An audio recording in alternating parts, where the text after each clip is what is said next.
Hey guys, welcome back to Coffin Cutlery. Hope everyone's having a great day thus far. Wanted to jump back on here, let you know what's going on, do a quick video.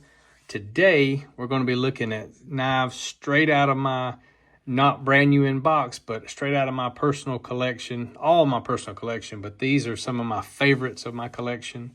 Kind of pulled these at random, but we want to get these put into the display case in that section that we haven't started yet. So kind of look at these, some sentimental value in some of these, some particularly not, but all these knives are in great shape, older vintage knives. I just wanted to run through them and definitely talk about them. So you guys let me know what you think.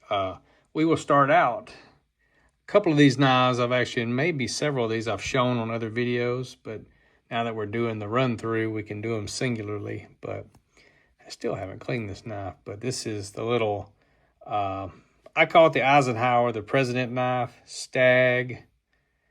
Some of the most beautiful stag you'll ever see. Nice, immaculate shape. It's just got some smudging that I said I was going to clean off last time. I remember that. But this is a 65 to 69. Never been used, never sharpened. This was an antique store pickup and got what I believe was an incredible deal on this knife.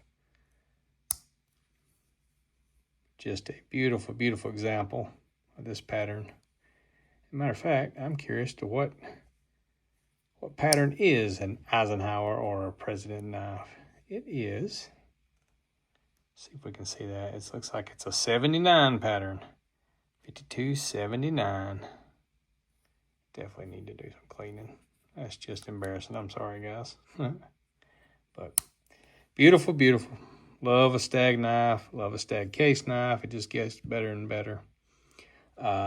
Next one I want to pull today was this gorgeous bone, brown bone, if you will. You can see that contrast in that. A lot darker on this side. You don't see a lot of the whites in it, but got a couple little carbon spots. You can see like right there, but otherwise perfect condition. I think this is an 80. I can count that. My eyes are bugging out, guys. 3, 4, 5, 6. I think it's an 83. I think this is a, what pattern is this now? This is a 32 pattern. Yep, 32 pattern. 2 blade. Beautiful, clean knife. Pretty, pretty, pretty. That one looked good in the display case. Definitely not a relic on that one. Next up, we'll jump over here. This big guy, and I'm assuming you call this a big Stockman. It's definitely not a moose pattern. This was actually, you can see a little bit of blade tarnish right there, but this was actually my grandfather's case knife. This is a 90 something, like a 94. But I got this from him before he passed away. And this is a 92 pattern, brown bone. Just a beautiful knife. I'm not sure that he ever toted this much, or I never knew him to. I know it's set up for a long time. But cherish this knife as well, like many of the others I do. Next up is one of the highlights. I wouldn't say super highlights of the collection, but one of the highlights of my collection is this gorgeous, gorgeous knife. That red bone, it's just immaculate. It's incredible. I love the darks, the lights, the pattern in that jigging. But this, I believe, is a 76 4-dot. Never used, never sharpened. Been super duper taken care of in its life. All the blades look fantastic. This is one of those you want to protect at all costs in your collection. But this, like we've been talking about for days, this 47 pattern. This is a true and the best 47 pattern I have got in the collection. Awesome snap, alligator snap on that one. Perfectly clean all the way through. But just beautiful, beautiful. And the last one we're going to actually put in the case today is one of the highlights of my collection for sure. And I have shown this on the channel before, but this is a Granddaddy Barlow. This is a 40 to 64. This is an X's under. And look at that blade, guys.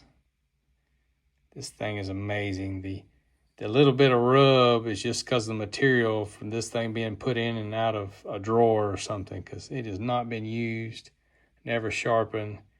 43 pattern. This is a big old knife. Perfectly clean. Just an absolute gorgeous scorcher of a knife.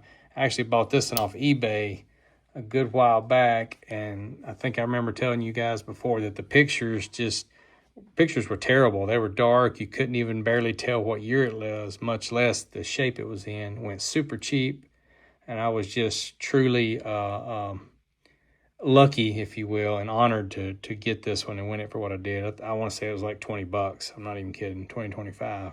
Wasn't much at all, but fantastic buy. I didn't know what I was getting, and when it showed up, I was overwhelmed. I've actually put this one in a protective sleeve when I store it. I like it so much. So, but there's those guys. Those will definitely be put in display today. Just a couple of others I wanted to show you. They're not really random, but the stuff that I actually went and cleaned out one of my display cases in my other shop. I started pulling out more knives up here, but thought this would be a neat one to discuss. You know, we had a video one time on my Parker collection. Didn't bring all my Parkers out, of course, and this is actually one that I didn't show in that. But you can see that Appaloosa bone, which most of my Parkers, oddly enough, are this same color pattern, which a lot of Parkers were. But this one is actually kind of cool because it's engraved Alabama Trapper pattern, single blade. But it is for the Werners, and I'm assuming it's like a hardware store or department store in Coleman, Alabama. Definitely Parker made, no doubt about that, but just thought that was super cool. Made in Japan, like most Parkers are. But I picked this one up at an antique store a long time ago, and got it super cheap, great buy. And a buddy of mine actually knew it was there, and why he didn't buy it, I'll never know. He actually told me about it, and he went and picked up another knife at the same time I got this one. So I was excited to get it. Good half stop, good snap. Just a beautiful overall single blade trapper knife in a Parker. The other Parker I was going to show you as part of that pull was actually this muskrat pattern. This is if you can see the tag stamp there, Parker Cutlery Company, Surgical Steel, Japan. Been used a little bit of sharpening on the blades, but not too bad at all. Big full blades. Can't remember where I picked this knife up at, but it was pretty dirty. I do recall that when I got it, so it had a pretty good cleaning. It probably needs a little more, but I don't have many muskrats, only 3 or 4, and this is one of them that I actually love. Like I told you, I love Parker knives either way, so this is one of those. I actually had it in a curio cabinet down in my other shop in a display, so now it's going to get a better home up here so it can be taken care of. But anyway, guys, I think, well, I'll tell you what, we got one more right over here. I actually picked this one up recently. Didn't know what to expect when I got this knife, but this is a Gerber Pixie. I didn't know if it'd be like a letter opener or what, and it definitely needs some cleaning and some sharpening. Kind of almost needs a reshape, but this is a cool little knife. I mean, you see that, Gerber Pixie? I really like this thing. It's neat, it's constructed well. Heavy duty, I guess it's aluminum, or maybe, I don't know if it's hollow steel or solid, I'm not sure, but just this would be the perfect, in my opinion, letter opener. I'm not sure what this was designed for. I'm sure it has a purpose. It's not a huge knife at all. You can see it's kind of small. But saw it available for sale with that sheath, and I couldn't help myself. Had to have it. Didn't have one like it, so anytime I see one unique, I want to jump on it. But anyway, guys, that is the knives for today. We will put these guys away. We'll go get these put in the big display. We'll take a look at that here in just a minute.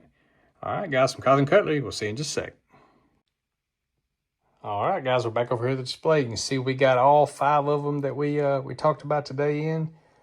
In my opinion, the highlight is the Granddaddy Barlow, but of course these other ones are absolutely beautiful and immaculate, and I love them being part of my collection. But case is coming along, guys. We're getting a little bit further each day. We'll just keep this thing rolling until we're full, and then we'll see where we stand. I'm definitely going to fill it up, I believe, is what it's looking like. And if I don't, we're going to go find a few more and get some trades done so we can fill it up. But anyway, guys, from Cutlery, thank you so much for the support. We'll talk to you soon.